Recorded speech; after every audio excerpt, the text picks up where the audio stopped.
C'est parti. Bonsoir chers amis, heureux de vous retrouver après ces quelques jours d'absence. J'ai eu cette chance de vivre quelques jours d'ermitage pour commencer ce temps de l'Avent. Nous sommes donc entrés dans ce beau temps de l'Avent dimanche dernier. J'aime beaucoup cet hymne qui ponctue ce temps de l'Avent. Voici le temps du long désir, où l'homme apprend son indigence. Chemin creusé pour accueillir celui qui vient combler les pauvres. Voici le temps du long désir. Nous allons ensemble ouvrir l'Ancien Testament pour y rencontrer d'abord une femme de désir. Cette jeune fille de Nazareth, Marie. Nous allons tout au long de ce parcours dans le Nouveau Testament voir comment Jésus nous invite à traverser nos peurs, à les apprivoiser, à les dépasser. Et tout de suite, lisons ensemble ce si beau texte de l'Annonciation. Le 6e mois, l'ange Gabriel fut envoyé par Dieu dans une ville de Galilée du nom de Nazareth, à une jeune fille, accordée en mariage à un homme nommé Joseph, de la famille de David. Cette jeune fille s'appelait Marie. Le 6e mois de la grossesse de la cousine Élisabeth, 2 naissances. Nous verrons que le contexte est bien différent d'une naissance à l'autre. L'ange Gabriel, l'ange, c'est le messager de Dieu. Et Gabriel, c'est le messager messianique, celui qui nous porte la bonne nouvelle. Ne restons pas prisonniers des images, des peintures, des films. L'important, c'est moins l'ange lui-même que le message qu'il porte, cette bonne nouvelle. Ce texte nous dit que l'absolue gratuité de Dieu, c'est Dieu qui prend l'initiative de la rencontre. Il choisit de rencontrer Marie non pas dans le temple, comme il avait rencontré Zacharie, mais dans ce petit village insignifiant de Nazareth, à cette jeune fille toute simple, une jeune fille accordée en mariage à Joseph. L'ange entra auprès d'elle et lui dit « Réjouis-toi, pleine de grâce, le Seigneur est avec toi. » Tout est dit.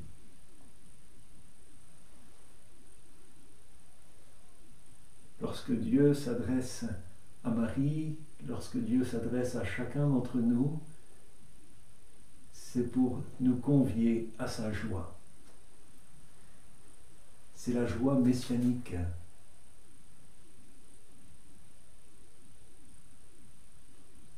C'est le projet de Dieu qui s'accomplit. Le bonheur de Dieu, c'est de se faire connaître à nous. C'est de nous associer à sa vie. C'est de cette joie-là qu'il nous invite à vivre. Être chrétien, c'est vivre de la joie de Dieu, accueillir la joie de Dieu. Réjouis-toi, comblé de grâce. C'est-à-dire ce don absolument gratuit de Dieu. Marie n'est pas choisie de par ses qualités, ses mérites, ces dons exceptionnels, elle est choisie parce que tel est le bon vouloir de Dieu, gratuitement. Elle doit simplement ouvrir les mains pour accueillir ce don et s'en réjouir. Le Seigneur est avec toi. Le Seigneur est avec toi. Voilà le cœur de la bonne nouvelle. Nous ne sommes plus seuls en cette période si difficile, si tourmentée. Cette parole, elle est pour toi, elle est pour moi, elle est pour chacun d'entre nous. Nous ne sommes pas seuls sur la route. Le Seigneur est avec toi.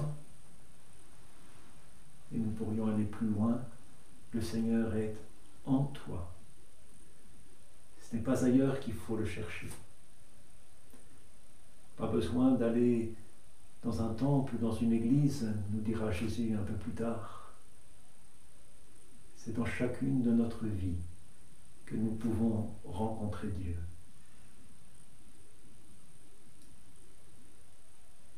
À ces mots, elle fut très troublée et elle se demandait ce que pouvait signifier cette salutation.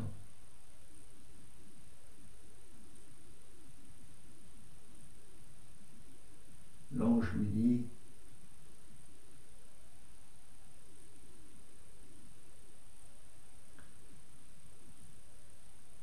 Sois sans crainte, Marie, car tu as trouvé grâce auprès de Dieu. Voici que tu vas être enceinte, tu enfanteras un fils et tu lui donneras le nom de Jésus. Il sera grand et sera appelé Fils du Très-Haut. Le Seigneur Dieu lui donnera le trône de David, son père. Il régnera pour toujours sur la famille de Jacob, et son règne n'aura pas de fin. Sois sans crainte, Marie. C'est cette invitation de Dieu à chaque fois qu'il appelle quelqu'un. Nous l'avions vu déjà avec Moïse. La crainte, c'est moins la peur que ce sentiment d'être si petit par rapport à l'appel qui nous est fait. Je ne suis pas capable. Pourquoi moi ?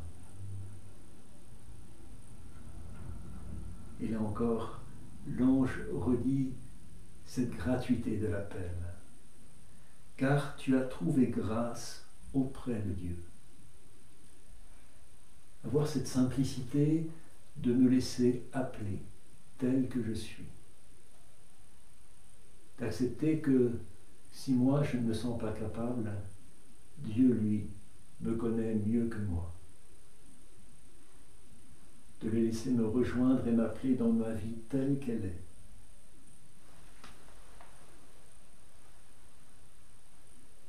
Et voilà le projet de Dieu dévoilé à Marie. Voici que tu vas être enceinte, tu enfanteras un fils, tu lui donneras le nom de Jésus. Yeshua en hébreu, Dieu sauve. Voilà le rêve de Dieu qui s'accomplit. Sauver tous les hommes en Jésus.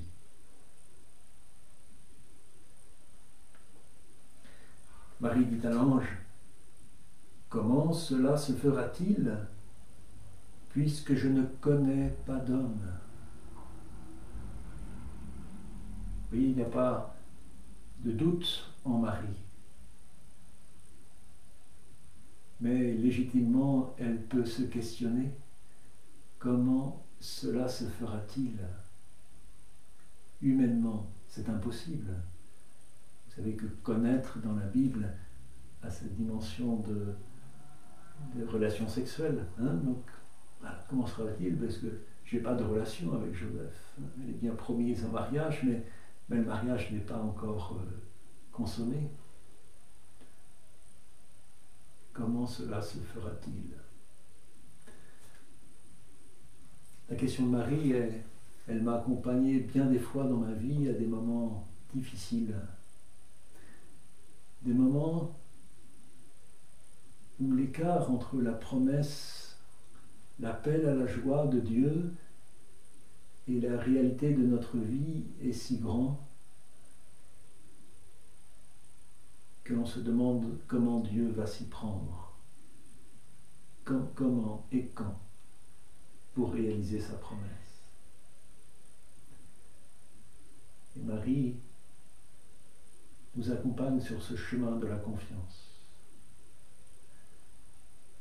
Parce que je pense que chaque matin, Marie a dû se reposer la question: comment cela va-t-il se faire? Marie qui a accompagné son fils, qui a souffert pour lui, avec lui, jusqu'au pied de la croix. Et Marie qui n'a jamais perdu confiance. Marie qui est restée fidèle à la parole donnée. L'ange alors approfondit le message de Dieu. L'Esprit Saint viendra sur toi, et la puissance du Très-Haut te couvrira de son ombre. C'est pourquoi celui qui va naître sera saint et sera appelé Fils de Dieu. L'Esprit Saint viendra sur toi. Cet Esprit qui, depuis la fondation du monde, planait sur les eaux. Vous vous souvenez du récit de la création.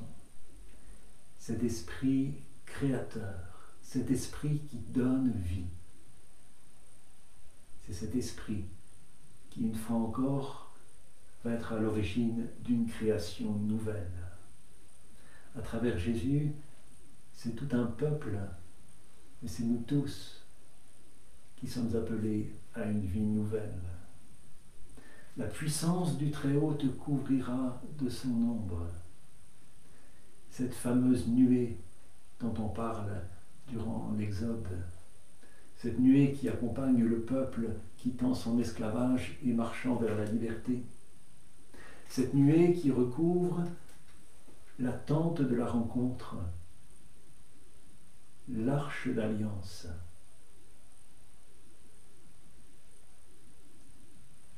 Cela veut dire que désormais, Marie est la nouvelle arche d'alliance. Dieu vient demeurer en Marie. Il ne demeure plus dans un temple de pierre, mais dans cette fragile jeune fille. Et avec Marie, chacune d'entre nous, nous devenons temple de l'Esprit Saint. En chacune d'entre nous, Dieu vient demeurer.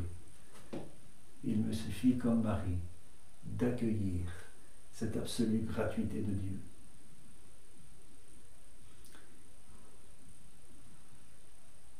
Et voici qu'Élisabeth, ta parente, est elle aussi enceinte d'un fils dans sa vieillesse.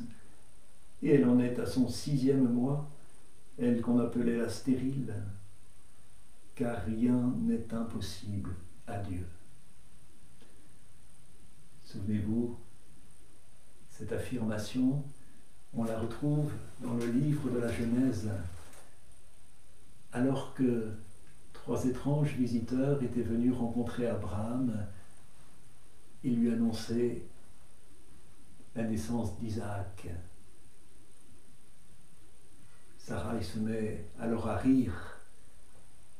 Comment cela serait-il possible alors que je suis déjà vieille? Et ces hommes de répondre: rien n'est impossible à Dieu. Marie dit alors: je suis la servante du Seigneur, que tout se passe pour moi comme tu l'as dit. Et l'ange la quitta. Puissions-nous avoir cette simplicité de Marie, d'accueillir la promesse, d'accepter de ne pas avoir la maîtrise sur sa réalisation et de me réveiller chaque matin en demandant au Seigneur, comment vas-tu t'y prendre pour réaliser ta promesse dans l'aujourd'hui de ma vie, dans l'aujourd'hui de la vie du monde. Vivons ce temps de l'Avent avec cette curiosité intérieure, qu'avec Marie, nous accueillions et nous méditions ces paroles dans notre cœur. Et surtout que nous soyons attentifs à la manière dont Dieu va l'accomplir, va la faire germer dans la vie de notre monde. Oui, frères et sœurs, n'ayez pas peur de prendre avec vous Marie pour cheminer dans ce beau chemin de l'Avent. Que le Seigneur vous donne sa paix.